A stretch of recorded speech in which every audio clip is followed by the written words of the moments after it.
istəyəcəm dostlarıma sizə təqdim etdikdən sonra Leon Study qrupun təsisçilərindən və 7 ildir özünün gənc olmasına baxmayaraq bu təhsil sektorunda təcrübəsi olan və Unikin müəllimi. Mən oxuduqca deyirdim ki, Ramiz müəllim, nə gözəl gənc olasan və bu qədər potensialı, bilikli olasan. İqtisad elmləri üzrə fəlsəfə doktoru Ramiz Şükürovdur. Biz həmişə qonaqlarımızı bax bu cür qarşılayırıq və Leon qrupun xaricdə təhsil üzrə baş məsləhətçisi olan mənim adaşım Lalə xanım Mollayevadır. Siz hər biriniz xoş gəldiniz dostlar. Əslində Ramiz müəllim, siz çox böyük arzu tuta bilərsiniz uşaqların təhsili ilə bağlı iki Lalənin yanındaykən. İnanıram ki, istəyirsiniz ki, hamısı təhsilli olsun. Dediyim kimi o açar, bu açar, bir qapını açar. Amma sizin təhsildə verdiyiniz açar bütün qapıları açar. Təhsilli olan gənc üçün gələcəkdə heç bir qorxu yoxdur. Biz danışaq Leon Study qrupdan. Çoxdur atestat gətir, xaricdə təhsil al deyən təhsil şirkətləri deyilmi? Çoxdur. Amma mən istəyirəm ki, Leona gəlin məsəl üçün. Niyə mən Leona gəlməliyəm? Leonu başqalarından fərqli edən nədir? Görürsünüz, mən orada qonağam, mənə ətraflı məlumat veriblər. Onlara inandığım üçün də bugün onları bura dəvət etmişəm. Amma bir qədər də Ramiz müəllim danışsın ki, niyə biz balamızın təhsili üçün, xaricdə təhsil alması üçün məhz Leonu seçməliyik? İlk öncə hər birinizi salamlayıram. Mən düşünürəm ki, ümumiyyətlə, təhsil bizim həyatda hər yolda bizi xilas edə bilər. Hər şeyin açarı siz dediyiniz kimi, vurguladığınız kimi təhsildir.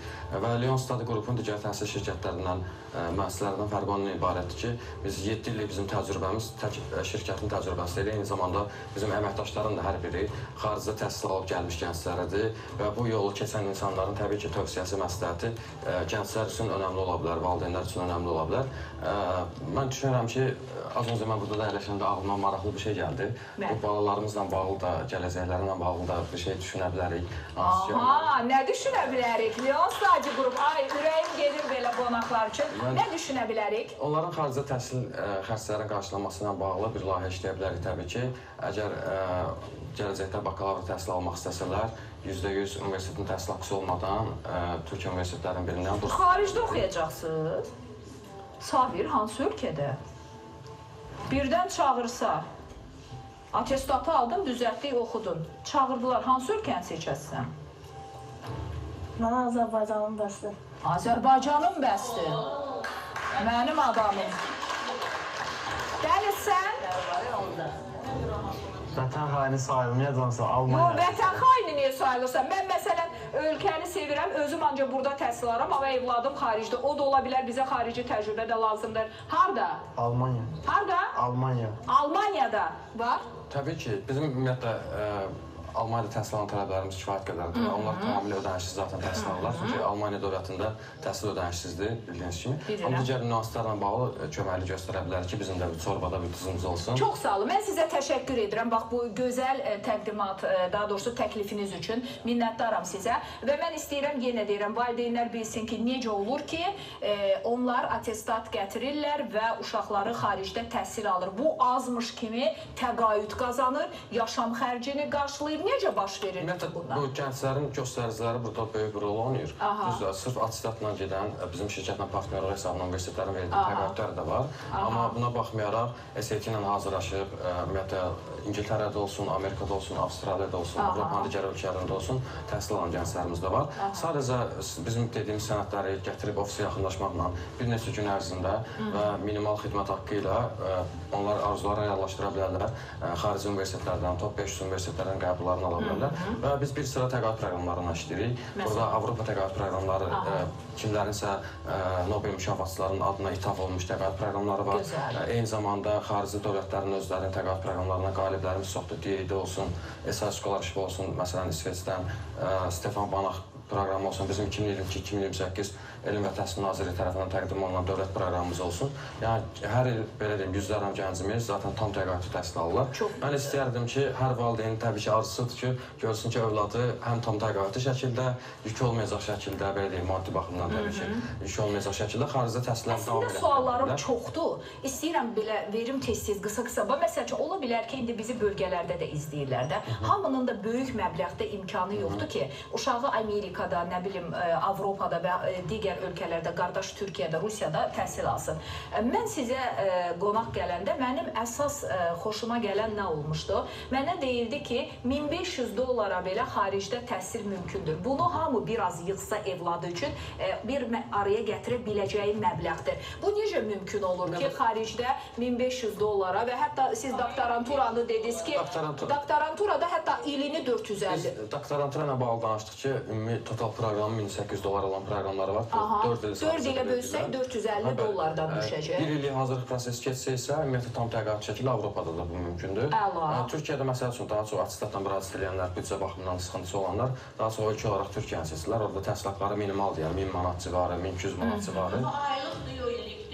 Yox, doktorantura proqramı dediyim o $1800 4 ilin tamamıdır. Yəni illiyi belə deyim. Digərinə bakalavr illik. Bakalavr isə illiyi 1200 manat civarı kifayət edir. Tamam. Mən bir vacib sual vermək istəyirəm. Bu sualı bütün valideynlər cavabını gözləyərlər. Diplomun tanıdılması. Çünki hərə gedir xaricdə bir şey, gəlir ölkəyə o diplomu tanımırlar. Və adamın pulu da getdi, illəri də getdi, əməyi də getdi.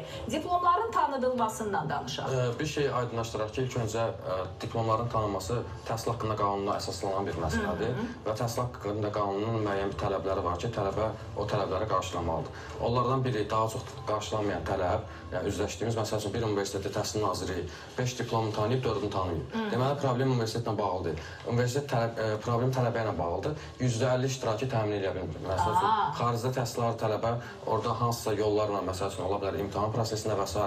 yayılma yolu ilə davamiyyətə doğru olmayıblar. Təhsil Nazirliyi də baxır, ümumiyyətlə, Keyfiyyətə Təminat Agentliyi də baxır ki, bu tələbə orada iştirak eləmədən bu imtahanları keçir. Yəni, belə risklərdən ümumiyyətlə uzaq durmaq lazımdır. Ona görə də mən düşünürəm, düzgün şirkətlə, düzgün yönləndirməklə. O da Leon Study'dir. Bunu mən sizə əminliklə deyirəm. Çünki tanıyıram, yenə deyirəm, Leon Study vaxt var idi.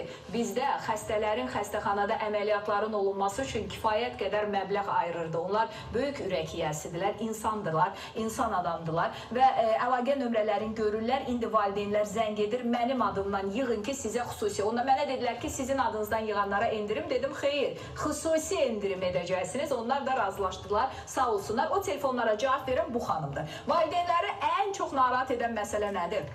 Əslində toxunduğunuz diplomun tanınması ilə bağlı olan əsas ən çox bəli. Bir də dövlət universitetlərindən özəl universitetlər arasında olan fərqlərdir. Hansı ki biz yəni hamının diqqətinə çatdırmaq istəyirdik ki, düzdür dövlət universitetlərində sabit təhsil var və tanınma ilə bağlı daha çox inanırlar. Ancaq özəl universitetlər də kifayət qədər xüsusi şanslar, imkanlar təqdim edir ki, tələbələrə. Onlar da Ramiz bəyin də qeyd etdiyi kimi o bizim dediyimiz öncədən qaydalara riayət edəndə diplomlar əlbəttə ki ölkəmizdə tanınır. Aydındır. Mən digər tərəfdən bir dənə də sualın cavabını sizdən alım. Hər gün Leon Study haqqında, qrup haqqında oxuyanda hibrid təhsil forması deyirəm. Nədir bu hibrid təhsil? Bunun nə üstünlüyü var, nə çətinliyi var? Ümumiyyətlə anlayışını. Çox üzr istəyirəm. Tanınma ilə bağlı bizim təhsil haqqında qanunda belə bir məsələ var ki, qiyabi təhsil forması, distant təhsil forması Azərbaycan tərəfindən tanınmır. Amma hibrid təhsil forması haqqında Lalə xanım məlumat verəndə... Hibrid təhsil forması əslində əyani təhsil alma forması sayılır. Əyani və onlayının birləşməsi kimi sayılır. Tələbələr dərslərə onlayn şəkildə qoşulurlar. Bakıda oturub mən hansı dərslər onlayn şəkildə qoşulursunuz, ancaq imtahanlarda fiziki formada iştirak etməlisiniz. Çox gözəl. Valideynlər bəzisi deyir ki, uşağım gözümün qırağından kənara getməsin, amma xaricdə oxusun. Buyurun, o şəraitdə var. Bəli. Amma imtahanı qeyb orada verir. Təbii ki, təhsil haqqında qanunun 50% tələbini qarşılamaq lazımdır, yəni günləri hesablamaq lazımdır və s. Bu kimi nüanslara diqqət yetirildikdə diplom tanınmasına təbii ki, heç bir problem olmur. Əla. Təki bütün balalar təhsilli olsun, yolları açıq olsun. Bizim valideyn borcumuzdur, amma yenə deyirəm, onların bu çiyinlərinə götürdüyü yükdür. Çünki 4 il sizinlə bərabər çalışacaqlar, vuruşacaqlar və balanız diplomuyla qaydana qədər ölkəyə sizin yanınızda olacaqlar. Belə bir qrupa ancaq alqışla təşəkkür edirəm. Leon Study, minnətdaram sizə. Təşəkkür edirəm. Onlara